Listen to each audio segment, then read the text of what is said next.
Assalamualaikum, halo semuanya. Sebelumnya aku minta maaf dulu ya, karena udah lama nih vakum dari posting video pembahasan entah itu OLIM ataupun UTBK atau tes tulis lainnya. Nah, jadi di video ini aku bakal mulai lagi bahas-bahas soal, mulai dari soal SIMAK, soal OLIM dan soal UTBK. Jadi soal SIMAK dan UTBK itu nggak cuma bermanfaat buat teman-teman yang mau ikut tes tulis untuk PTN, tapi juga bisa bermanfaat buat teman-teman OLIM karena soal tipe-tipe UTBK dan SIMAK UI ataupun tes tulis lainnya kayak UTUL, UGM dan lain sebagainya itu sejenis sama soal OLIM. Oke. Jadi eh, kita mulai aja ya. Oh ya, sebelum aku mulai, mungkin teman-teman yang mau cari bimbel atau privat untuk persiapan UTBK ataupun SIMAK ya di bidang ekonomi ataupun juga di Olimpiade, teman-teman bisa ini ya chat aku di sosmed aku, bisa di Instagram, bisa di Twitter ataupun bisa di WA. Nanti aku kirim linknya, link Instagram, Twitter ataupun WA aku di deskripsi video. Oke. Oh ya, satu lagi, eh, jadi aku dan teman-teman aku lagi merintis sebuah komunitas namanya Ambisin. Jadi di sana teman-teman bisa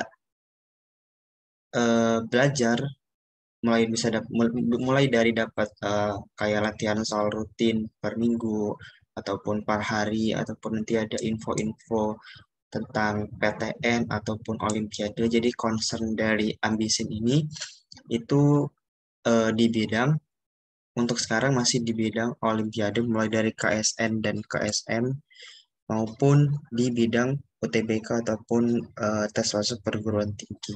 Tapi nanti bakal juga memperluas ke bidang-bidang lomba yang lain kayak misalkan kopsi ataupun fiksi, NSDC, LDBI dan lain sebagainya. Oke. Nah, nanti juga aku taruh linknya. Sebenarnya bisa langsung follow Instagramnya di @ambisin.id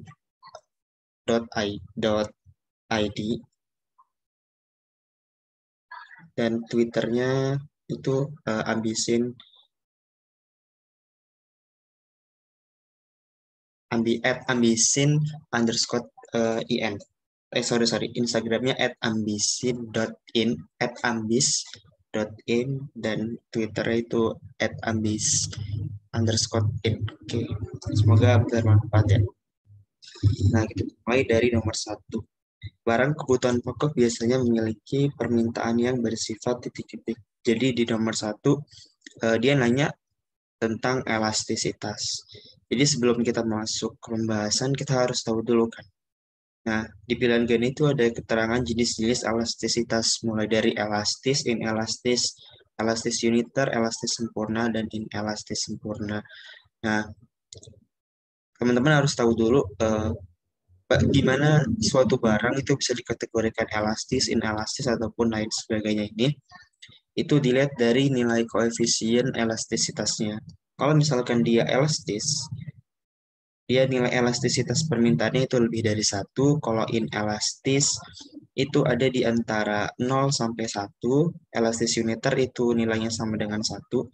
Elastis sempurna, nilai elastisitas permintaannya itu tidak terdefinisi atau infinite. Dan inelastis sempurna itu nilai elastisitas permintaannya sama dengan nol. Nah, kalian bisa lihat yang di timeline di sebelahnya, garis bilangan, itu ada 0, 1. Jadi yang 0 yang sama dengan nol itu inelastis sempurna, dan ini cenderung ini biasanya barang yang jenisnya kayak gini itu tanah. Kenapa tanah? Ya sebenarnya jarang sih, sorry, sebenarnya jarang, bahkan nggak ada barang yang benar-benar inelastis sempurna atau elastis sempurna di realita kehidupannya. Nah, sebenarnya bisa kelihatan di dunia nyata itu yang elastis dan inelastis. Jadi yang elastis itu barang ya, bisa biasa cenderung barang yang nilai koefisien elastisitasnya itu ada di antara 0 sampai 1, atau inelastis itu barang-barang yang sifatnya kebutuhan pokok. Karena kan inelastis itu ketika persentase harganya ketika terjadi perubahan persentase harga, ketika ada perubahan harga, maka nanti persentase perubahan kuantitasnya lebih kecil daripada perubahan harganya. Sehingga bisa dibaratin perubahan harga itu nggak terlalu memberikan efek yang besar terhadap kuantitas permintaan. Nah, itu kan kayak kebutuhan pokok kan. Mau harganya naik terlalu tinggi, kita bakal tetap beli gitu. Karena ya itu kebutuhan pokok kita. Tapi kalau misalkan barang mewah, ya kita kan pasti bakal berpikir kalau misalkan barang itu naik sedikit aja, kira-kira langsung terpikir, oh aku mau beli nggak ya, kayak gitu kan. Tahu nanti aja deh nunggu harganya turun gitu. Jadi nomor satu, barang kebutuhan pokok itu dikategorikan inelastis. Barang mewah itu dikategorikan elastis. Jadi jawaban nomor satu B. Terus nomor dua, manakah pernyataan yang benar mengenai utilitas total dan utilitas marginal? Jadi kita analisis dengan kurva yang ada di sebelah kanan. Nah, ini kurvanya perlu teman-teman pahamin. Jadi TU itu total utility atau utilitas total, MU itu utilitas marginal atau marginal utility.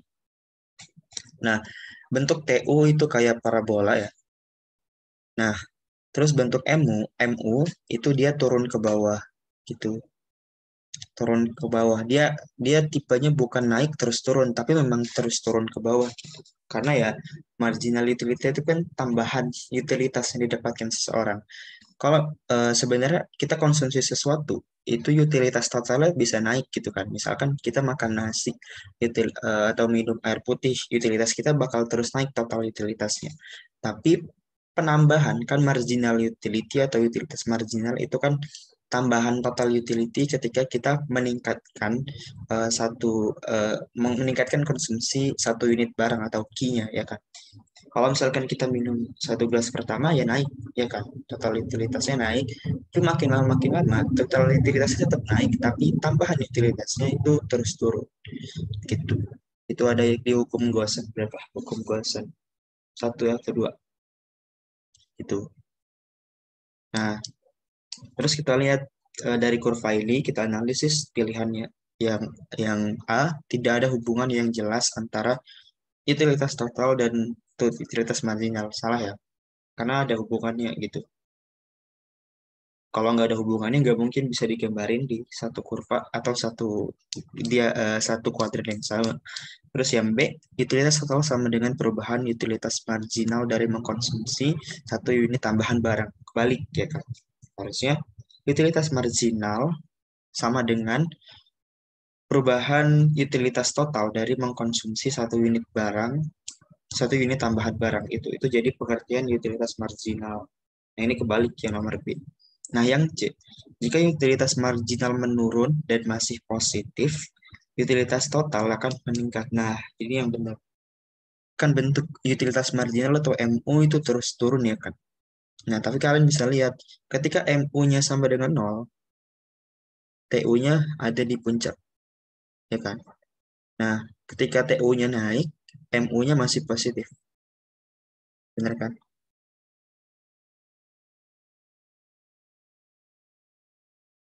MU-nya masih positif. Tapi ketika MU-nya udah negatif, tetap turun nih.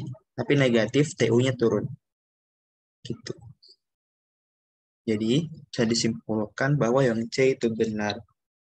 Kalau yang D, utilitas marginal meningkat dan positif, utilitas total akan meningkat enggak ya? Karena utilitas marginal itu bentuknya downward sloping, kayak kurva permintaan. Yang E, jika utilitas marginal turun, total utilitas juga menurun. Enggak ya? Itu. Kalau dia masih positif, TU-nya bakal naik. Kalau udah negatif, baru dia turun. Itu nomor 2. Oke, kita lanjut ke nomor 3.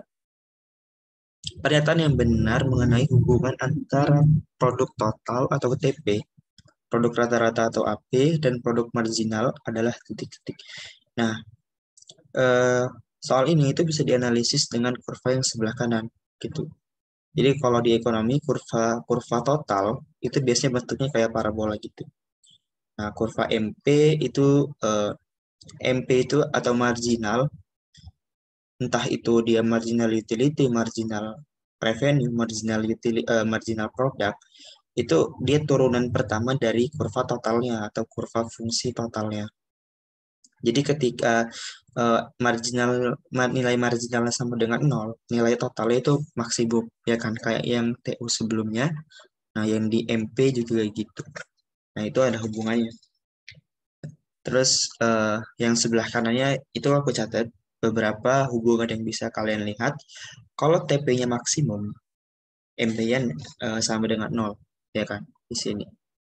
Kemudian ketika MP lebih besar daripada AP, berarti area yang sini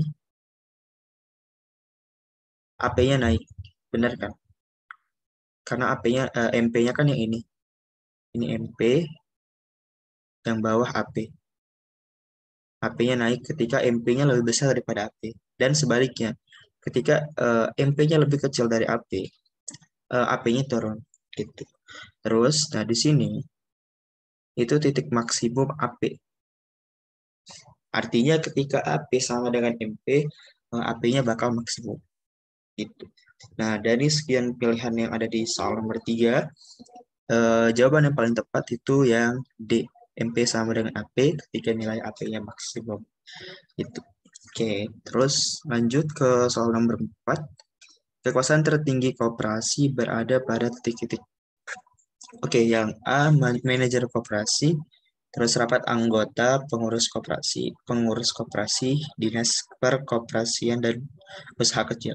Jadi maksudnya kekuasaan tertinggi itu bukan bukan selain di luar koperasinya ya, maksudnya ya di dalam internal koperasinya itu aja gitu. Jadi tanpa perlu mengaitkan lembaga pemerintah di luarnya, ataupun tanpa perlu mengaitkan lembaga-lembaga yang ada di luar koperasi. Jadi yang E itu udah pasti salah kan, dia di luar koperasi kan. Nah, jadi antara A, B, C, dan D. Nah, manajer kenapa salah? Karena manajer itu, eh, jadi koperasi dia punya kemiripan sama perusahaan-perusahaan yang punya saham, yang sahamnya udah diterbitkan. Jadi kalau di perusahaan yang PT biasanya itu dia punya kekuasaan tertinggi di RUPS atau Rapat Umum Pemegang Saham. Nah, dari RUPS itu atau orang yang memberi modal yang pemilik sahamnya bakal nunjuk orang untuk mengelola perusahaannya sebagai manajer perusahaan gitu. Jadi paling tinggi di koperasi juga mirip. Paling tinggi itu rapat anggota. Jadi dari rapat anggota itu eh, rapat anggota milih manajer koperasi yang ngelola koperasinya, baru nanti di bawah manajer ada pengurus dan juga pengawas koperasi. Gitu. Jadi jawaban nomor 4 yang B. Dan nomor 5, indikator ekonomi makro yang dapat digunakan untuk menghitung laju inflasi adalah, jadi untuk menghitung laju inflasi itu sebenarnya kata kuncinya adalah indeks harga.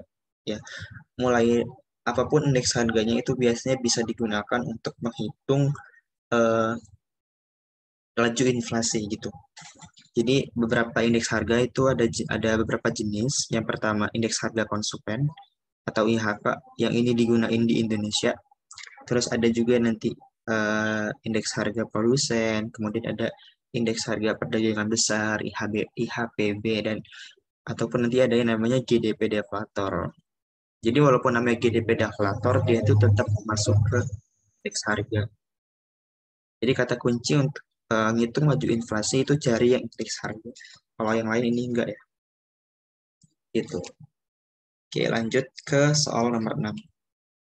Bank Indonesia adalah bank sentral yang memiliki tugas-tugas utama sebagai berikut kecuali. Oke, berarti kita cari yang bukan tugasnya BI atau Bank Indonesia sebagai bank sentral.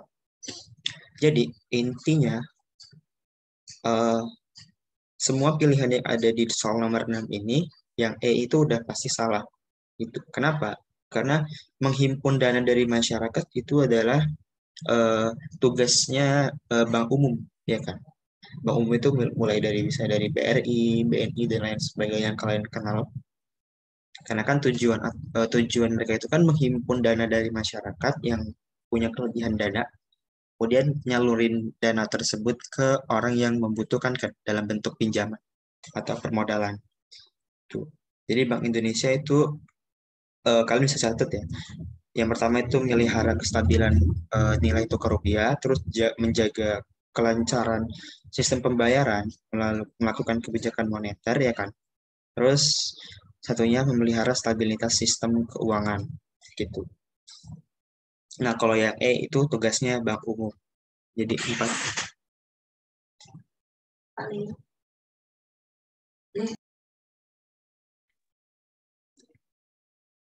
Oke, kita lanjut ya ke soal nomor 7. Manakah pernyataan yang paling tepat terkait pembangunan ekonomi? Gitu. Jadi biasanya itu kalau ditanya soal pembangunan ekonomi, kita bakal dikecoh sama eh, pengertian atau konsep dari pertumbuhan ekonomi. Jadi keduanya itu hampir mirip antara satu sama lain. Jadi intinya pertumbuhan ekonomi itu kita ngelihat perekonomian itu GDP realnya tumbuh atau enggak gitu. Tapi kalau pembangunan ekonomi itu kita lihat GDP realnya tumbuh atau enggak dan juga ngelihat eh, aspek-aspek lain dari negara itu atau perekonomian itu berkembang ke arah positif atau enggak. Gitu. Jadi bisa dibilang pembangunan ekonomi itu udah pasti pertumbuhan ekonomi karena GDP realnya juga tumbuh. Tapi kalau pertumbuhan ekonomi belum tentu pembangunan ekonomi gitu. Nah, aspek-aspek lain ini itu bisa mulai dari stabilitas politik, terus itu eh, lembaga-lembaga pemerintahannya makin bagus, korupsinya makin berkurang, terus pemerataan distribusi pendapatan juga meningkat dan lain sebagainya gitu. Jadi itu konsep dari pembangunan dan pertumbuhan ekonomi. Jadi jawaban yang paling tepat dari pilihan yang nomor 7 itu yang B. Oke, lanjut soal nomor 8. Nah, soal nomor 8 ini sedikit agak mengecoh ya. Perusahaan Penatu, Penatu itu bahasa Indonesia laundry. Perusahaan Penatu Nabira membeli sabun cuci pakaian 250.000, cairan pelembut dan pengharum 200.000, dan cairan pelicin pakaian 200.000. Pemakaian bahan-bahan tersebut akan mengakibatkan akun titik-titik. Nah, kita bisa lihat eh, kan alat-alat yang dibeli ini itu alat-alat yang digunakan untuk proses produksi gitu, tapi dia bisa cepat habis kan. Nah, kalau kayak gitu konsepnya, barang itu bisa dikategorikan sebagai perlengkapan gitu. Nah, tapi lihat itu ada pengecohnya yang poin A itu perlengkapannya bertambah. Emang benar gitu. Ketika perusahaan Nabira ini beli, perlengkapannya itu nambah gitu. Jadi kayak bisa teman-teman lihat perlengkapannya itu nambah, asetnya juga nambah, ya kan? Yang poin B berarti eh, salah, ya kan? Yang poin A itu juga salah sebenarnya. Tapi itu bakal banyak orang yang jawabnya A. Kenapa? Karena ya berpikir itu langsung perlengkapan gitu, tanpa memperhatikan pertanyaannya. Kalau dilihat dari pertanyaannya, coba teman-teman lihat, dia bilang pemakaian bahan-bahan tersebut akan mengakibatkan, artinya kita itu ditanya, kalau misalkan barangnya dipakai, mulai dari sabun cuci pakaian, cairan pelembut, pengharum, sama cairan pelicin itu dipakai, itu efeknya apa ke persamaan akuntansi, ya kan? Nah, kalau dipakai itu perlengkapannya nggak bertambah, tapi justru berkurang. Itu. Nah, perlengkapannya berkurang. Nah, perlengkapan itu berkurang dicatat sebagai beban perlengkapan. Gitu. Jadi, kalau misalkan suatu perlengkapan itu dipakai, artinya kan perlengkapannya berkurang. Nah, ada akun baru yang muncul, yaitu beban perlengkapan. Itu beban pelengkap. Kan beban itu ibarat kayak biaya yang dikeluarin kan. Artinya perusahaan itu udah ngorbanin perlengkapan tadi dan sekarang udah jadi biaya gitu ketika dia dipakai bahan-bahannya. Jadi yang tepat itu beban perlengkapannya bertambah. Kalau mau jawab yang A harusnya perlengkapannya berkurang gitu. Persediaan berkurang, terus yang B persediaan berkurang sama HPP bertambah. Enggak ya? Karena perusahaan laundry itu masuk ke perusahaan jasa. Sedangkan yang D sama E dia membahas apa? Dia membahas perusahaan dagang, ya kan? Ada persediaan, ada harga pokok penjualan. Meskipun memang pas awal kalian bisa ngira sabun cuci dan yang dibeli itu masuk persediaan, enggak. Karena laundry itu masih termasuk perusahaan jasa, karena dia kan fokusnya kan melayani laundrynya kan, bukan jualan sabun cucinya, gitu. Oke, nomor 9. Berikut ini adalah data perhitungan harga pokok bla bla bla bla. Ini ada datanya, bisa teman-teman lihat, bisa pause. Terus pertanyaannya berdasarkan laporan tersebut, kesalahan mendasar yang dilakukan oleh bagian akuntansi Dianera untuk tahun 2018. Asumsi tidak ada kesalahan lainnya, ya kan? Nah, berarti ini sebenarnya konsepnya simple. Persediaan awal dari tahun berjalan itu sama dengan persediaan akhir dari tahun sebelumnya, gitu. Artinya, persediaan awal di 2018 itu seharusnya sama dengan persediaan akhir di 2017, gitu. Persediaan awal di 2017 itu sama dengan persediaan akhir di 2016, gitu. Nah, tapi di sini persediaan akhir 2018, persediaan awal 2018 itu 15.000. Sedangkan persediaan akhir 2017 itu 3 juta. Nah, berarti ada yang salah kan? Ada yang salah, ada dua kemungkinan, yang salah di 2018 atau di 2017. Tapi di soal dibilang yang salah itu di bagian 2018 dan gak ada kesalahan yang lain gitu. Berarti ya yang salah ya persediaan awal 2018. Harusnya nilainya 3 juta. Malah ditulisnya 5 juta lebih tinggi gitu. Untuk nilai-nilai yang lain itu sebenarnya nggak ada masalah sih. Gitu. Oke. Terus nomor 10 dan ini udah masuk ya soal sebab akibat ya. Oke, dari nomor 10. Produk domestik bruto mengukur nilai pasar barang dan jasa akhir yang diproduksi suatu wilayah atau negara pada periode tertentu. Nah, ini jawabannya benar. Jadi ini yang pernyataannya itu dia jelasin tentang pengertian PDB atau GDP. Dan itu memang benar sih, itu pengertiannya. Terus sebab PDB per kapita diperoleh dengan cara nilai PDB nominal dibagi dengan jumlah penduduk. Oke, kalau ada kata per kapita, entah itu pendapatan, entah PDB, entah PNB, itu pasti dibagi sama jumlah penduduk. Gitu. Tinggal nanti nentuin PDB-nya real atau PDB-nya nominal. Nah, tapi kan dia cuma bilang PDB per kapita, ya kan? Nah, berarti PDB-nya nominal. Kalau misalkan dikasih tahu PDB real per kapita, baru dia pakai PDB real yang dipakai gitu. Nah, ini juga benar yang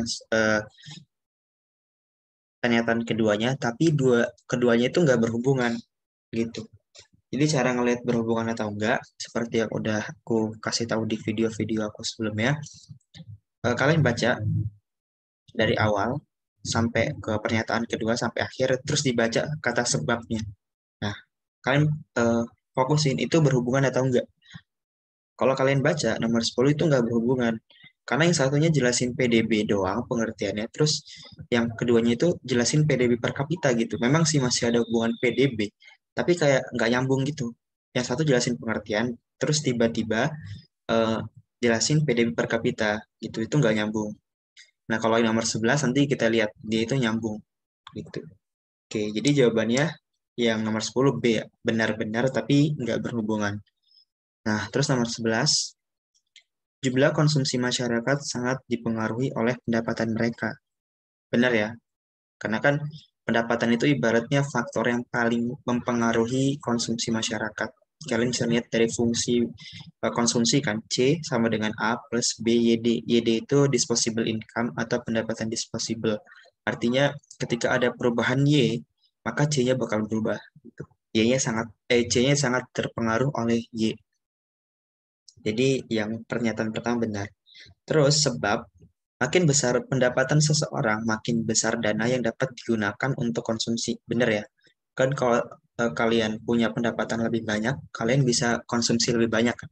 Gitu. Atau sebaliknya, kalau pendapatan makin sedikit, konsumsinya juga bakal makin sedikit. Gitu. Dan itu benar. Nah, dua-duanya berhubungan. Kalian bisa perhatiin cara bacanya. Jumlah konsumsi masyarakat sangat dipengaruhi jumlah pendapatan mereka. Sebab makin besar pendapatan seseorang, makin besar dana yang dapat digunakan untuk konsumsi. Berhubungan kan? Ya kan? Karena sebelumnya ngomongin hubungan antara konsumsi dan pendapatan, terus yang kedua kayak menjabarin lagi gitu. Kalau pendapatannya naik, konsumsinya juga naik gitu. Di nomor 11 ini benar-benar berhubungan. Oke, nomor 12 ini juga benar-benar berhubungan. Fungsi stabilisasi dalam APBN bersifat kondisional. Benar ya? Kondisional itu kan artinya dia kebijakan itu tergantung kondisinya lagi gimana gitu. Kalau misalkan lagi resesi, kebijakan apa yang dilakuin? Ataupun kalau misalkan GDP-nya lagi terlalu tinggi, ibaratnya kayak bahasanya itu overheating, itu apa yang perlu dilakuin pemerintah gitu. Dan itu kebijakannya berbeda pasti. Nah, sebab pada saat resesi pemerintah menempuh politik anggaran defisit. Nah, ini benar. Karena ketika resesi GDP itu kan turun, ya kan? Nah, turunnya GDP itu perlu distimulus sama pemerintah. Caranya dengan anggaran defisit, mulai dari bisa ningkatin belanja pemerintah ataupun ngurangin teks atau pajak gitu. Jadinya bisa ningkatin GDP-nya, dan itu benar. Nah, dua-duanya berhubungan karena yang satu bilang dia kondisional dan yang satunya dia kasih contoh gitu. Karena kan ada dua kemungkinan, pemerintah ngelakuin anggaran defisit atau anggaran surplus gitu. Itu dua kondisi yang berbeda, artinya kondisional. Dan sifat kondisional tadi itu dijelasin sama pernyataan kedua, yang pada saat resesi bla bla bla gitu. Di dua-duanya benar-benar berhubungan. Terus nomor 13, yang dapat menggeser kurva penawaran suatu barang ke kanan adalah titik-titik. Oke. Jadi kalau bahas penawaran berarti bahas yang berhubungan sama produksi. Oke, yang pertama, peningkatan teknologi itu benar ya, karena teknologi itu mempengaruhi gimana produksi itu atau cara berproduksi dilakukan gitu. Kalau ada peningkatan teknologi, teknologi ke arah lebih baik, kurva penawarannya bakal geser ke kanan. Terus nomor dua, kenaikan harga barang tersebut. Nah, ini harus dibedain antara bergerak. Jadi kalau di ekonomi itu dibagi jadi dua kurva, dia bergerak di sepanjang kurva atau dia bergeser gitu. Suatu kurva itu geser kalau misalkan terjadi perubahan faktor selain di antara dua sumbu itu. Kalau di kurva penawaran kan sumbunya horizontal lagi, ya kan? Terus vertikalnya apa? Harga itu. Berarti kalau ada terjadi perubahan harga di barang tersebut, itu kurvanya nggak bergeser, tapi bergerak. Gitu. Terus yang nomor tiga, pertambahan jumlah produsen. Ini benar ya, karena makin banyak produsen, makin banyak barang yang bakal dijual gitu. Jadinya penawarannya meningkat. Nah, nomor empat, kenaikan upah UMR provinsi. Nah, ini juga sebenarnya nyebabin pergeseran, tapi ke arah yang sebaliknya dia ke arah kanan, ke arah kiri kurva penawarannya. Kenapa? Karena kenaikan UMP itu nyebabin biaya produksinya meningkat kan.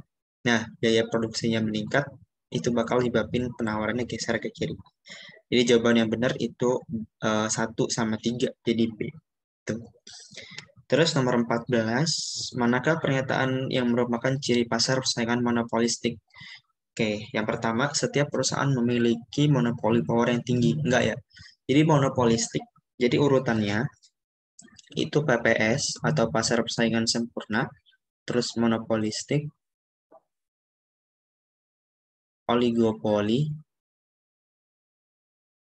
dan monopoli. Jadi dia urutan gitu. Urutannya dari yang punya power terkecil di pasar. Berarti monopolistik itu kan dekat pasar persaingan sempurna. Pasar persaingan sempurna itu perusahaan-perusahaan di dalamnya punya monopoli power atau kekuatan terhadap harga pasar itu kecil banget gitu. Jadi monopolistik nggak beda jauh. Dan kalau dibilang tinggi ya salah, karena dia sebenarnya masih kecil gitu monopoli powernya gitu. Terus yang nomor dua, kurva permintaan berbentuk upward sloping. Oh ya, ini juga sebenarnya salah ya. Gue salah lihat kemarin. Kurva permintaannya nggak berbentuk upward sloping ya. Jadi salah. Karena dia bilang kurva permintaan. Harusnya kurva permintaan bentuknya downward sloping. Enggak. Yang dua salah. Terus yang nomor tiga, setiap perusahaan berproduksi dengan biaya rata-rata minimum agar labanya agar labanya maksimum. Salah ya. Karena perusahaan apapun untuk mendapatkan laba maksimum, karena dia bilang kata kuncinya laba maksimum, dia bakal berproduksi di MR sama dengan MC gitu. Nah, terus yang nomor empat ini juga sebenarnya kurang pas gitu. Karena dia bilangnya unik kan. Unik itu artinya nggak ada perusahaan lain yang bisa nyaingin gitu. Nggak ada perusahaan yang punya produk mirip sama mereka. Ini sebenarnya kurang tepat. Karena produk di monopolistik itu dia homogen, tapi terdiferensiasi. Maksudnya dia itu jenisnya sama. Misalkan sama-sama jual beras, tapi ada mereknya, ada ataupun sabun gitu. Sabun kan mereknya banyak kan, tapi ya produksinya kan sama aja kan, sama-sama sabun semua gitu. Jadi sama-sama sabun, tapi terdiferensiasi berdasarkan apa? Merek dan loyalitas konsumen. Jadi sebenarnya yang nomor empat ini juga kurang tepat, tapi karena kan nggak bisa harus tetap pilih kan supaya nilainya nggak kosong. Jadi aku saranin pilih yang empatnya benar, empat benar itu D gitu. Terus nomor 15, manfaat dari perdagangan internasional. Yang pertama, produsen dalam negeri dapat memasarkan produknya secara lebih luas, benar ya? Karena pasarnya nggak cuma domestik sekarang, tapi luar negeri juga dapat pasarnya. Terus kedua, masyarakat dapat mengkonsumsi barang yang nggak diproduksi dalam negeri, benar ya? Dia ada variasi dalam pilihan memilih barang, gitu. Karena bisa ngelakuin impor juga kan. Terus nomor tiga, masyarakat memperoleh pilihan produk yang lebih banyak. Nah ini eh, sama kayak yang pilihan kedua, karena makin banyak variasi produknya. Terus nilai mata uang dalam negeri menjadi lebih kuat. Ini tuh sebenarnya nggak tepat, itu nggak tepat karena nilai mata uang itu kan ditentukan berdasarkan ekspor impornya ataupun berdasarkan eh, permintaan dan penawaran mata uang tersebut di pasar internasional kan. Nah, jadi nilai mata uang itu bisa naik atau turun gitu, fluktuatif. Jadi belum tentu pasti nilai mata uang itu bakal selalu menguat gitu kalau misalkan melakukan perdagangan internasional. Enggak ada gitu. Jadi yang empat ini eh, lebih baik nggak usah dipilih. Jadi pilihannya satu, dua, tiga gitu. Nah, untuk pilihan satu, dua, tiga itu kan sebenarnya ada banyak teknik ya. Jadi sebenarnya ya lihat aja gitu. Kalau misalkan kalian baca nomor satu itu udah benar, ya berarti kemungkinan jawabannya antara satu 2 3 1 3 ataupun 1 2 3 4 gitu. Terus pas kalau satu udah benar, melihat pilihan kedua. Kalau pilihan kedua salah ya berarti kemungkinan jawabannya cuman 1 3 gitu. Ya udah 1 3 berarti benar gitu. Oke. Jadi gitu pembahasan ini soal SIMAK UI Ekonomi tahun 2019. Oke, semoga bisa bermanfaat. Nextnya kita bakal lanjut bahas soal lagi. Oh ya, jangan lupa ya yang aku bilang di awal, kalau kalian cari privat, entah itu Olim, SBMPTN, ataupun SIMAK, kalian bisa chat aku nanti aku taruh. Dan jangan lupa, jangan ketinggalan untuk follow Ambisin Official, mulai dari Instagram dan Twitternya. Nanti aku taruh juga di link, nanti ada link tree, isinya ada nomor ada Instagram aku, ada ambisinya juga. Jadi kalian bisa langsung lihat di sana gitu. Dan juga ambisin dekat-dekat ini bakal ngadain kelas terbuka gitu untuk UTBK. Kelasnya rutin diadain tiap Jumat, Sabtu, Minggu. Jadi kalau kalian mau cari jangan sampai ketinggalan ya. Oke, sampai jumpa di video selanjutnya. Bye bye.